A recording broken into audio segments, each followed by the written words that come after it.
Welcome to Frankfurt Book Fair 2020. Today, my guest of honor is Ozalp Birol, the General Manager of Suna and Inanc Foundation, Culture and Arts Enterprises, and Pera Museum. Mr. Birol, thank you very much for being here today at the Frankfurt Digital Book Fair and opening the doors of this beautiful, historical Pera Museum and giving our audience a virtual tour. Can you give us some information on Pera Museum? When was it found? Who founded the museum? Yes, please. First of all, I have to say that I thank you very much for inviting me today. It's a great pleasure and honor for me to be your guest and the guest of your esteemed and valued watchers. Our Pera Museum is a private museum which was founded by the Suna and Inanc Foundation, but the co-founders of our foundation are Mr. Inanc, Ms. İpek Kıraç, and our beloved Ms. Suna Kıraç, who unfortunately passed away a few days ago. She was a great art patron, a great lady in the fields of education, culture, art, science, etc. So we'll miss her. Yes, rest in peace. Ms. Suna Kıraç, we lost recently, should be remembered with her meticulous work in the fields of education, art. She's an example, strong businesswoman in Turkey, and we will miss her dearly. Definitely, definitely. So today, what I would like to ask you also, what are the most important masterpieces in the museum? I know Osman Hamdi Bey's The Tortoise Trainer is one of the most important masterpieces. And if you would like, please give us some information on this piece of art. Why is it so important? And what is the message behind the painting? Yes, but before getting further, if you please, I would like to share my screen and show you some visuals from the museum. And I'd like to give you, let's say, a brief information about the background of the museum, if you please. May I do this? That would be lovely. Thank you. Yeah, please. Now, can you see my slides? Yes. Templates? Yes, very clearly. Okay. Thank you. Pera Museum is a private museum. The owner of the museum is Suna and Inanc Foundation, which was found in the year 2003 by Suna Kıraç, Inanc Kıraç, and their daughter İpek Kıraç. We opened the museum in 2005 with the aim of offering a wide range of diverse, high quality culture and arts services to our public. Through the foundation's three permanent collections, we have three permanent collections: Orientalist paintings, Anatolian weights and measures, and Kütahya tiles and ceramics. Our museum seeks to diffuse the aesthetic beauty of these collections while creating a dialogue with the public concerning the values of these collections and identities they encompass. And apart from that, we also have a very fine photography collection which spans the 19th and 20th centuries. It includes 7,000 photos of Istanbul, old Istanbul, and these photos reflect the physical and socio-cultural structure of the city at the time, and also shows many of the city's beauties now unfortunately lost or changed beyond recognition. Now I will share some visuals from the museum. This is our second floor exhibition hall, the gallery, which bears the name of Sevgi Gönül and Erdoğan Gönül, the past sister of Suna and her husband. This is a cut from our Orientalist paintings collection. I'll show you some more visuals from the same collection.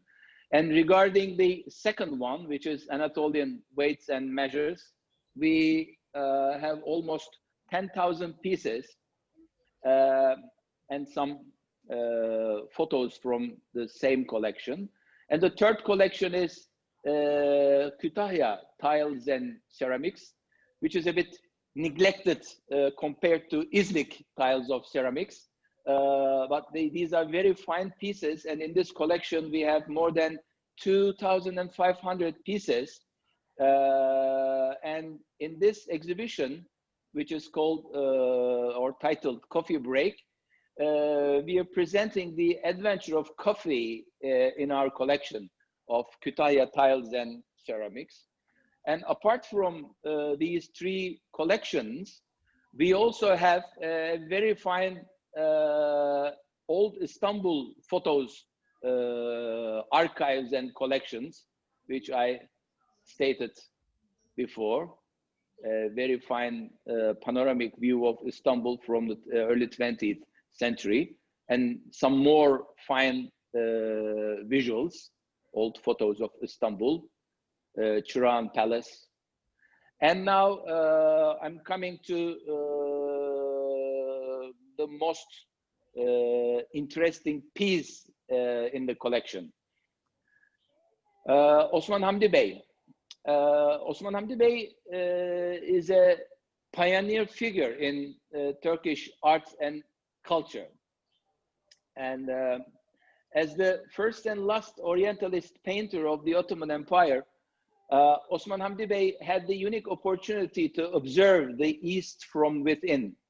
Rather than depicting the other as a number of foreign painters did, like the Western Orientalists, he portrayed his own culture and propounded his own cultural perceptions. His works, the paintings of Osman Hamdi Bey, which often reflect the Ottoman tradition and culture, manifest a meticulous and realistic approach to all the elements featured in a scene, ranging from daily life to architecture and from objects to ornamentation. Coming back to the famous Tortoise Trainer, and therefore perhaps we have to evaluate the Tortoise Trainer in the light of this dual aspect. Regarding its reading, some of the art historians suggest that a sarcastic innuendo is expressed through the composition of the figures. Here in this painting, Osman Hamdi Bey depicted himself as the Tortoise Trainer in a Sufi dervish garments attire, turning his face to the west, a Western-minded Ottoman gentleman who is Osman Hamdi Bey himself. He is holding two musical instruments. The upper one is a nekkare, a small kettle drum, mostly used in mehter music, Ottoman army music. And the other instrument is a ney, a reed flute, often used to play Mevlevi music, Sufi music. And on the floor are tortoises representing the slow motion bureaucrats, obstructing creativity and reforms. The trainer's efforts to educate the tortoises through art, represented here by music, but that seems to prove a struggle in vain. Why? Because the tortoises do not perceive the rhythm of the drum due to their thick tortoise shells, and they are not able to hear the ney music because they don't possess ears. But the trainer continues to strive and doesn't give up his efforts against all odds. Since we are talking about Osman Hamdi Bey, I want to mention an exciting project which we presented almost 1.5 years ago, let's say. we offered a virtual reality VR experience named Journey into the World of Osman Hamdi Bey, which enables our audience to pay a visit to Osman Hamdi Bey's working space and to step into his painting, the Tortoise Trainer.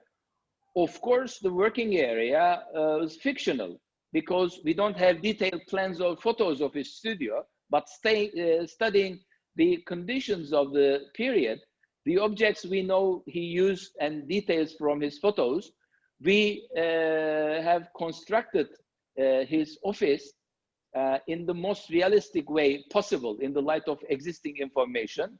And for the time being, due to COVID-19, it's closed for now, but we look forward to opening it to visitors again at the first opportunity.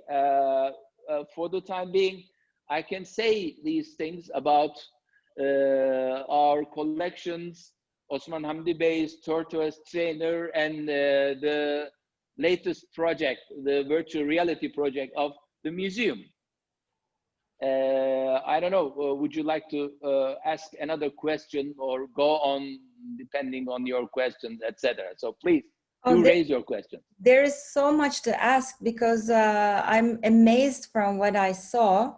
And these are already very interesting subjects about history and art, and this also new technology integrated to understand the art in depth with this virtual three-dimensional approach is excellent. I think your museum is one of the pioneers in Turkey and in the world in integrating the technology into understanding art in depth. I would like to ask about— Very kind of you. Thank you very much. You're welcome. I'm really impressed. Can you talk about miniature and its importance in Turkish art? And can you show us the most important miniatures that take place at Pera Museum, sorry. Anyway, Pera Palace is our neighbor. Yes. They are in the neighborhood, no problem, please. Okay. And by the way, I have to say that the famous Pera Palace Hotel was established in the year 1892, and in the following year, 1893, our Pera Museum building was erected by a Greek Istanbulite architect, Achilles Manousos. And it was a famous Bristol hotel, or Hotel Bristol, according to Istanbulites, and it was rendering touristic hotel services too. So once upon a time, two of these buildings were competitors in the same sector, in tourism sector. But Mr. Birol, maybe I should open a parenthesis here. Maybe our audience might be interesting why everything in that region is called Pera, because I'm taking a tour to Pera Palace with my lovely cousin Demet, and now we're at the Pera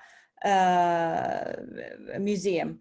So I must say that Pera is a region to our audience. Maybe you can collaborate more on after what I say, but Pera is a region. It's this region of Beyoğlu called Pera because if you look at the map, this region is in the shape of a pear, and that's why it's called Pera. That means pear in Latin, and many of the buildings and constructions were called Pera at that time, but maybe you can just say a word and we can continue on the miniature. Yeah, of course. Very frankly, I must say that there are many rumors or speculative issues about this subject. But if we got back to, let's say, the early ages, some historians, they stated that the people who had been living at the historic peninsula, Tarihi Yarımada part of Istanbul, when they look at this part of the city over the Golden Horn, they had been calling this part of the city or this region or this district as Peran. Peran means in their language, the other side. The Pera district was the other side according to their geographical positioning, let's say. And therefore, they had been calling this part of the city as the other side, Peran. This is another speculative issue about this subject. So regarding Beyoğlu, name Beyoğlu, it is said that the Gritti family, as from the 16th century, was one of the favorite foreign families of Ottoman sultans. They had many successful merchants and ambassadors as well.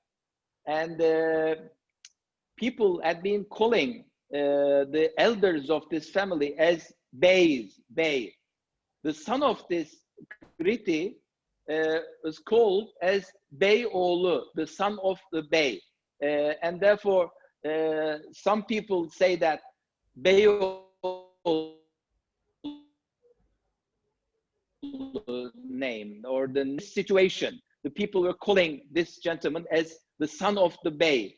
Bey is Gritti, of course, was Gritti, excuse me. So there are these, these kinds of different speculative issues, but I can say that none of these things have been scientifically approved and proven issues. That's right. And therefore, let's say, fine things to talk about, let's say. Yes. Thank you very much for this please. little break of. Can I get back to a miniature? Sure, of course. Yeah, of course.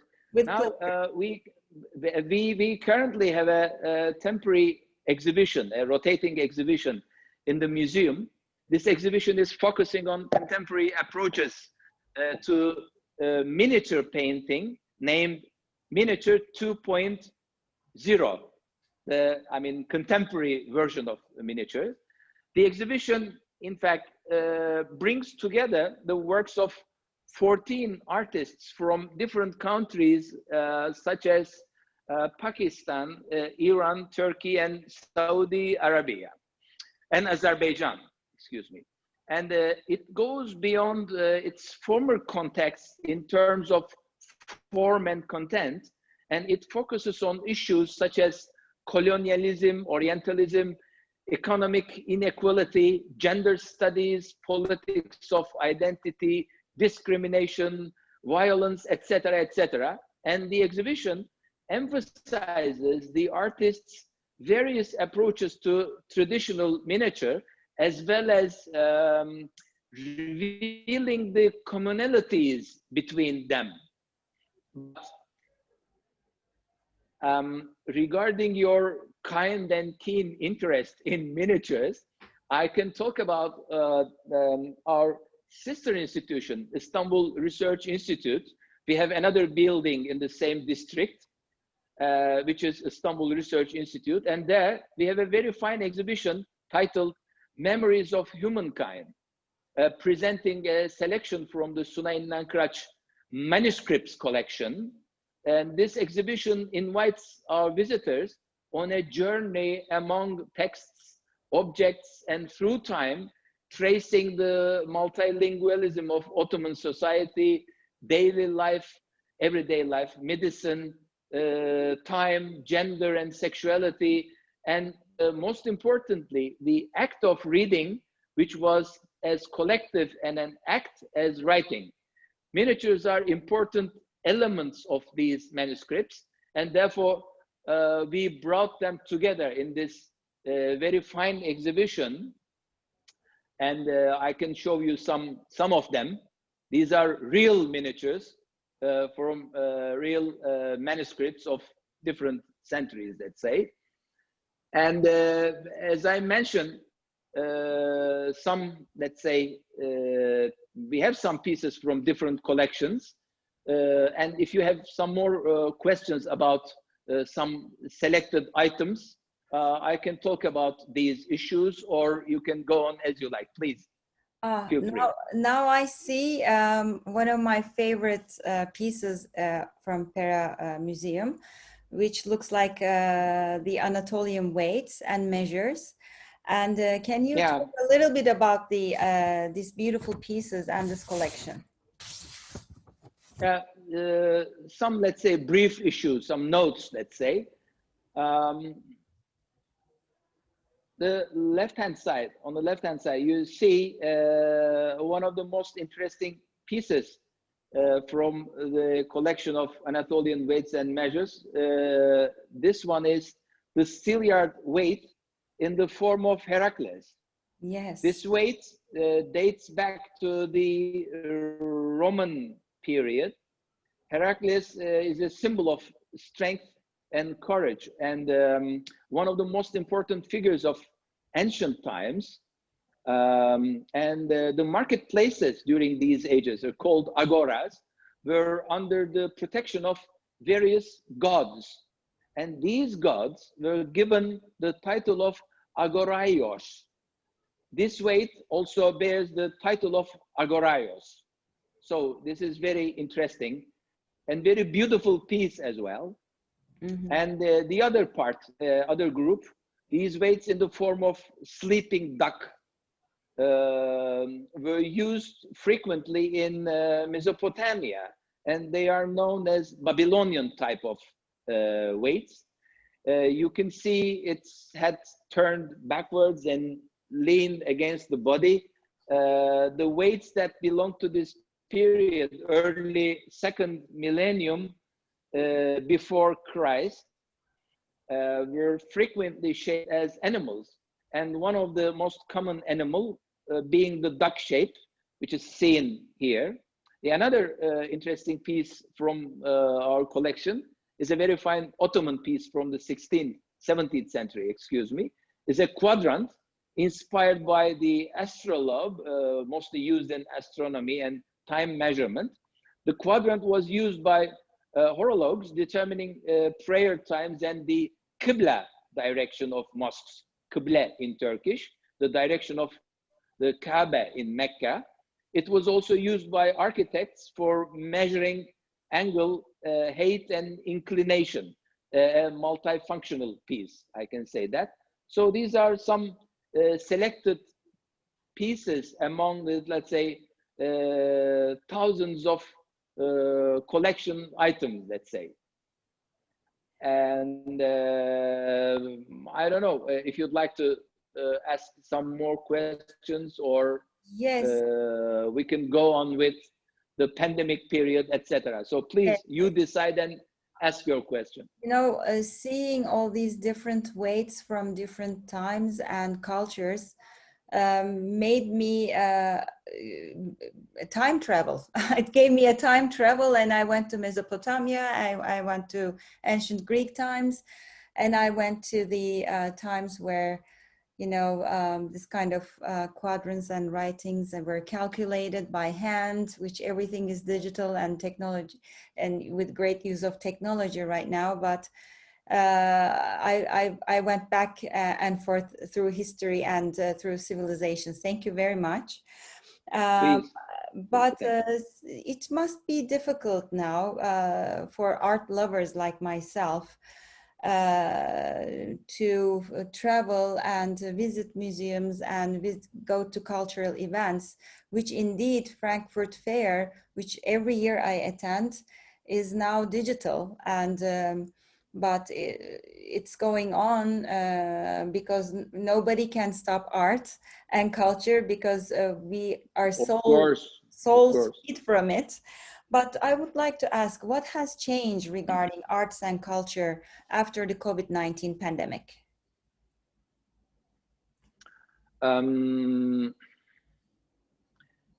In fact, we are the living witnesses of this chaotic period, let's say. And this pandemic has shown us once again that access to culture and the arts cannot be limited by the walls of institutions, the museums, art platforms, buildings, etc. And during this period, we see that the institutions using the opportunities afforded by digital technologies or understanding the dynamics of digital media, creating appropriate solutions, emphasizing the importance of digital infrastructure, electronic archives, and information management, and using these assets cleverly, smartly, will make a difference. We are trying to be such an institution, and at the Pera Museum and Istanbul Research Institute, I can say that we were quite prepared. And during this period of pandemic in which we found ourselves, we found strength and advantage in the work we have been doing since our founding, our digital archive, our web-based work, the new section we set up in the year 2008 for social media and public access programs, and the cooperation that began in the year 2012 upon the invitation of Google institution, the Google Arts and Culture, the virtual reality experience which began in 2019 with a journey to the world of Osman Hamdi Bey, which I introduced before, and the holograms, mappings, games, and virtual reality applications we have put to use in a number of our exhibitions over the last 10 years. So we were quite advantageous regarding all of these digital implementations, activities, etc. This global situation, however, is unpredictable, dynamic, and very difficult. The key is to maintain the strength and permanence of the connection we have with our visitors. The chaos created the pandemic dissolves everything we know and ushers in a new period. So, which is very interesting. All actors in the world of culture and arts will need to come up with flexible, fast, and effective solutions in this period, emphasizing participation and sharing. And museums too will have to rapidly reassess and renew their paradigms, our paradigms, regarding museology, event planning, exhibition planning, management, and corporate governance. I can say that this is what we aim to do at Suna and Inanc Foundation, Pera Museum, and Istanbul Research Institute. I can briefly say or point out these things regarding this pandemic period. Yes. So my next question was the new tools and trends after the pandemic regarding arts. You answered mainly about these tools like Google Arts and Culture. But how will the artists and exhibitors continue their work? This is really one of the questions that comes to my mind, because with this restricted period, what would you say to this?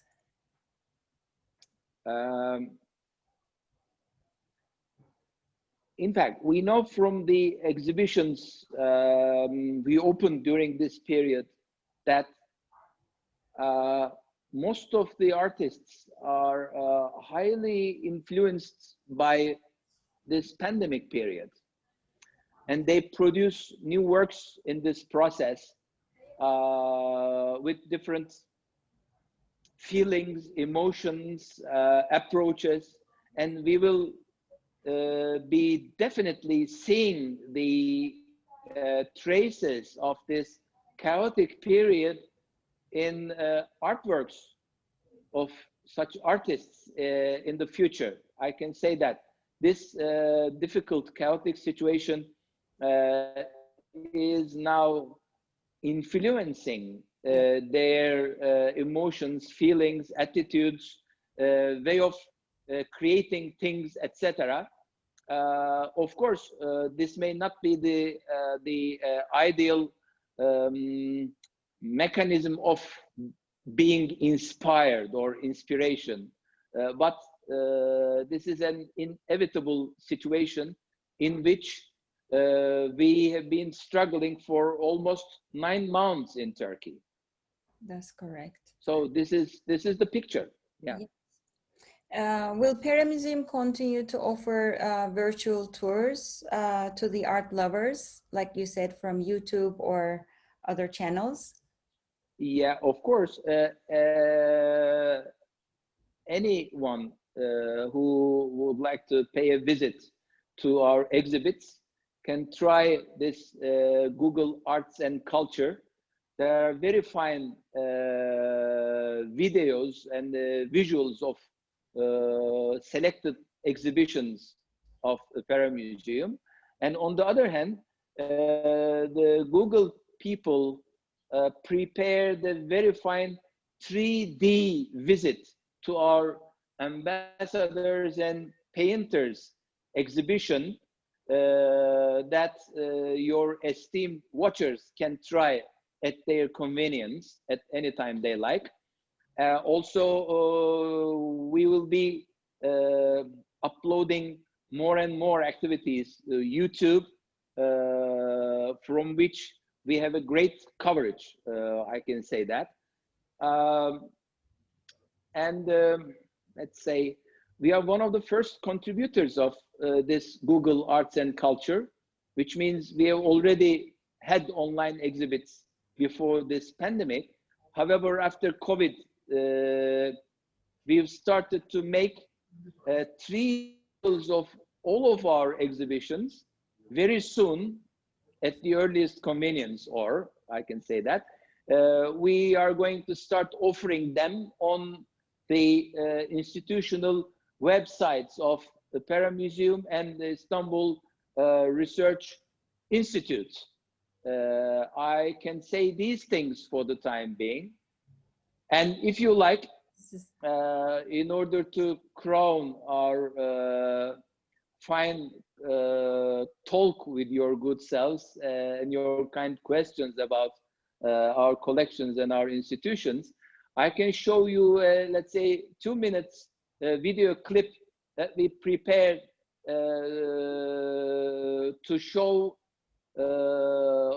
our virtual reality program about Osman Hamdi Bey and the Tortoise Trainer. I'll be may I give a start to this? Sure, it's our pleasure. I'll be delighted to watch. Thank you very much indeed. Now I'm sharing this very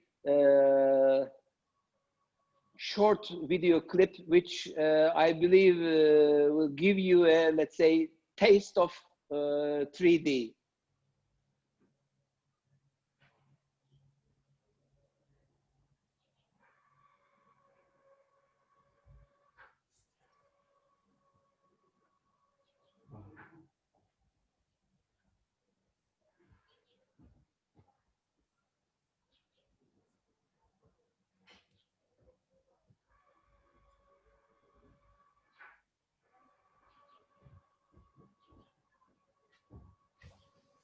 The office of Osman Hamdi Bey.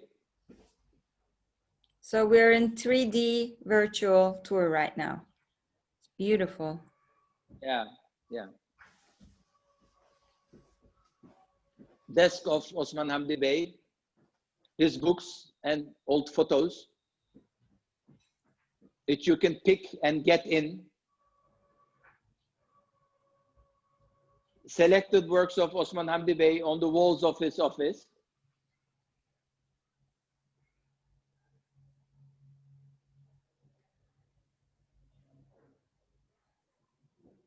You can play his piano. He has a beautiful office.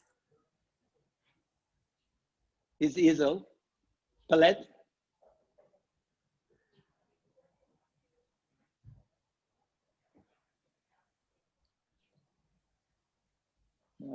She is entering the second floor of the Blue Mosque, excuse me, the Green Mosque in Bursa. The trainer, you can play with tortoises and feed them. Oh, how lovely. You can touch the tortoise trainer.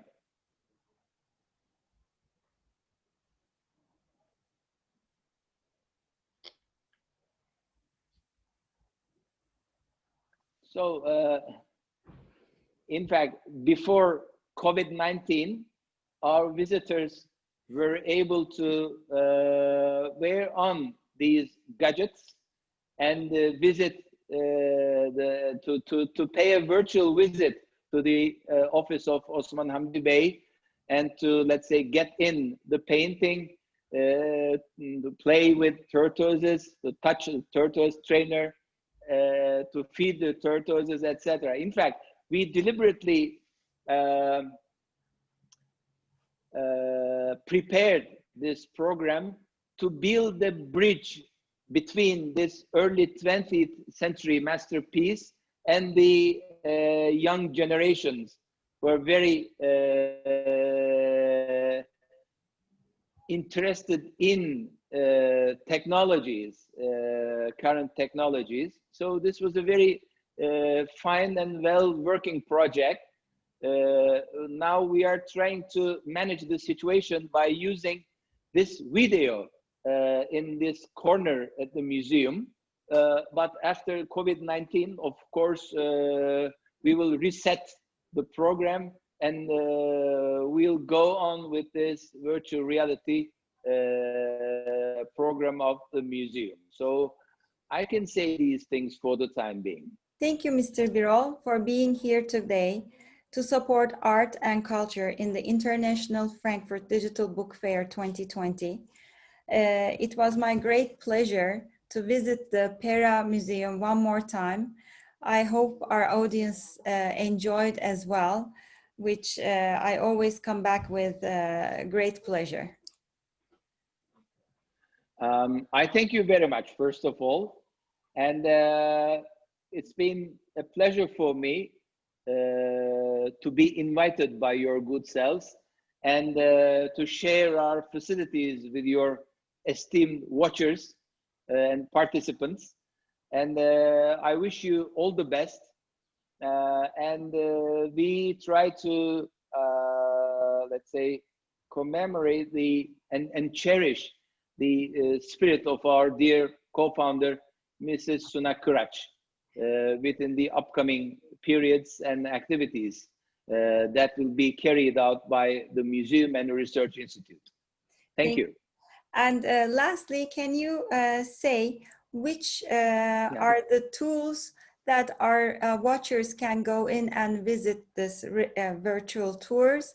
Which are the links that you can tell them to go to visit? And when they get in Google arts and culture, they will see many selected exhibitions, past exhibitions of the Pera Museum.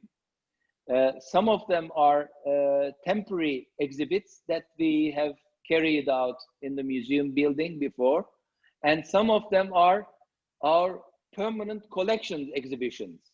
But there is only one 3D exhibition among them, which is the ambassadors and painters, including our a selection from our Orientalist painting collection. So there are many links in this package. Anyone who'd like to pay a visit to any of these exhibits can click on and get in the exhibition. Okay, this is what we will do next. Again, thank you very much. Please, pleasure, thank you.